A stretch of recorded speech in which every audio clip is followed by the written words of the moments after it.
നമ്മുടെ രാവിലത്തെ ബ്രേക്ക്ഫാസ്റ്റിന് നല്ല പഞ്ഞി പോലുള്ള ഒരു അപ്പം ഉണ്ടാക്കാവേ നമുക്കിന്ന്. അരിയൊന്നും അരച്ച് വയ്ക്കാതെ അതേപോലെ തന്നെ തേങ്ങ ചേർക്കാതെ കപ്പി കാച്ചാതെ ഈസി ആയിട്ട് നമുക്ക് റെഡിയാക്കി എടുക്കാവുന്നതേ ഉള്ളൂ.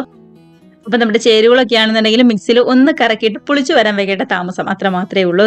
ഇതേപോലെ നല്ലോണം തന്നെ മുരിഞ്ഞ് നല്ല സോഫ്റ്റ് ആയിട്ടുള്ള പഞ്ഞി പോലുള്ള അപ്പാട്ടോ നമ്മൾ റെഡിയാക്കി എടുക്കുന്നത്. അപ്പൊ എല്ലാവരും മിസ് ചെയ്യാതെ ട്രൈ ചെയ്ത് നോക്കുക. കമന്റ്സ് ഒക്കെ ആണെന്നുണ്ടെങ്കിലും മറക്കാതെ അറിയിക്കണേ. അപ്പോൾ അപ്പത്തിന്റെ മാവ് അരയ്ക്കാനായിട്ട് അത്യാവശ്യം വലിപ്പമുള്ള ഒരു മിക്സിയുടെ ജാറാട്ടോ എടുത്തിരിക്കുന്നത്. ഇതിനകത്തേക്ക് 1 കപ്പ് അരിപ്പൊടിയാണ് ചേർത്ത് കൊടുക്കുന്നത്. 250 ml കപ്പിന് 1 കപ്പ് അരിപ്പൊടിയാട്ടോ ഞാൻ എടുത്തിരിക്കുന്നത്. നമ്മൾ സാധാരണ അപ്പത്തിനും ഇടിയപ്പത്തിനൊക്കെ എടുക്കുന്ന അരിപ്പൊടി അത് തന്നെയാണ്. അതിനകത്തേക്ക് നേർപകുതി 1/2 കപ്പ് നമ്മുടെ ചോറും കൂടി ചേർത്ത് കൊടുക്കാം. ഏത് ചോറാണെന്നുണ്ടെങ്കിലും കുഴപ്പമില്ല. ഞാനിവിടെ കുത്തരിയുടെ ചോറാട്ടോ എടുത്തിരിക്കുന്നത്.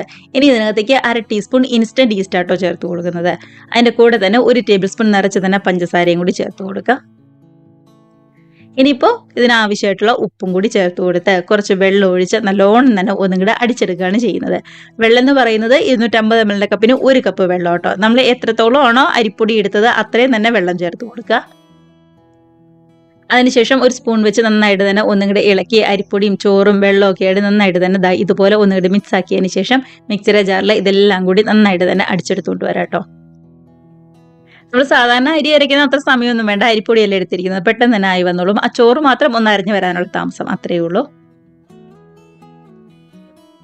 അപ്പൊ ഇത്രയേ ഉള്ളൂ. നമ്മൾ അരച്ചെടുത്തിരിക്കുന്ന നമ്മുടെ മാവ് അത്യാവശ്യം വലിപ്പമുള്ള മറ്റൊരു ബൗളിലേക്ക് മാറ്റി കൊടുക്കാം കേട്ടോ.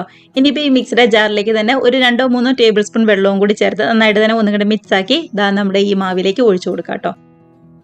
അപ്പോൾ ഒരുപാട് വെള്ളമൊന്നും വേണ്ട. 1 കപ്പും അതേപോലെ തന്നെ ഒരു 2 ടേബിൾ സ്പൂൺ വെള്ളവും അത്ര മാത്രമേ നമ്മൾ അരി അരയ്ക്കാനായിട്ട് വെള്ളമായിട്ട് ഉപയോഗിച്ചിട്ടുള്ളൂ.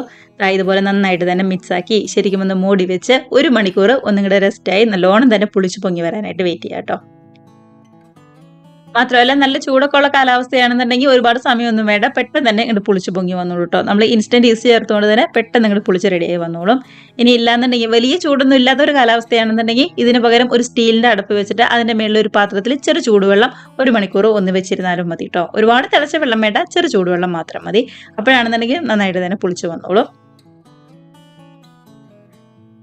ഇതിപ്പോൾ 1 മണിക്കൂർ കഴിഞ്ഞപ്പോൾ നല്ലോണം തന്നെ പുളിച്ച് പൊങ്ങി വന്നിട്ട് കേട്ടോ.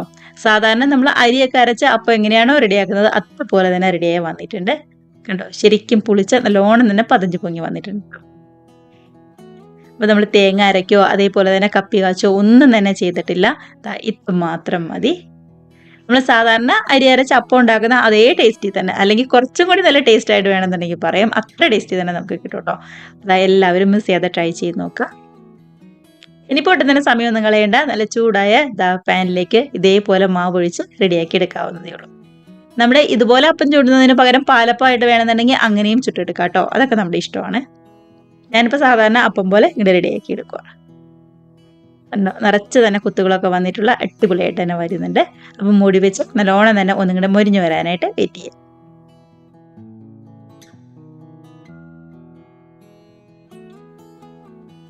അങ്ങനെ അപ്പമൊക്കെ ആണെന്നുണ്ടെങ്കിലും നന്നായിട്ട് തന്നെ മുരിഞ്ഞ് ശരിക്കും കുത്തുകളൊക്കെ വീണ് നല്ല അടിപൊളിയായിട്ട് തന്നെ വന്നിട്ടുണ്ട് കേട്ടോ. കണ്ടത് ഇപ്പോൾ കാണുമ്പോൾ തന്നെയാണെങ്കിലും നിങ്ങൾക്ക് അറിയാമല്ലോ നല്ലോണം തന്നെ റെഡിയായി വന്നിട്ടുണ്ട്. അപ്പോൾ ഇതേപോലെ തന്നെ നമുക്ക് ബാക്കിയുള്ള എല്ലാ അപ്പവും പെട്ടെന്ന് ഇങ്ങോട്ട് റെഡിയാക്കി എടുക്കാം. നമ്മളിപ്പോൾ 250 ml കപ്പിന് 1 കപ്പ് അരിപ്പൊടി എടുത്തതുകൊണ്ട് ഒരു 9-10 അപ്പം ആട്ടോ നമുക്ക് റെഡിയാക്കി കിട്ടുന്നത് ഈ ഒരു വലിപ്പത്തിൽ. ഇനിയിപ്പോൾ അതിൻ്റെ ഡബിളായിട്ട് വേണമെന്നുണ്ടെങ്കിൽ നമ്മൾ എടുത്ത ചേരുവകളൊക്കെയും ഡബിളായിട്ട് തന്നെ ചേർത്ത് കൊടുക്കുക.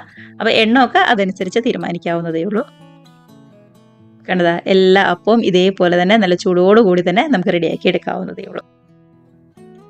അപ്പൊ ഞാൻ ആദ്യം പറഞ്ഞതുപോലെ തന്നെ നമ്മുടെ അപ്പത്തിന് പകരമായിട്ട് ഇതുപോലെ പാലപ്പമായിട്ട് റെഡിയാക്കി എടുക്കണമെന്നുണ്ടെങ്കിൽ സൈഡൊക്കെ നല്ലോണം തന്നെ മുരിഞ്ഞു വന്ന പാലപ്പമായിട്ട് വേണമെന്നുണ്ടെങ്കിൽ അങ്ങനെ എടുക്കാം കേട്ടോ. എങ്ങനെയാണെന്ന് വെച്ചാൽ ചെയ്തെടുക്കാവുന്നതേ ഉള്ളൂ. കണ്ടോ നല്ല അടിപൊളിയായിട്ടുള്ള ചൂടൻ അപ്പം ഇവിടെ റെഡി ആയിട്ടുണ്ട്.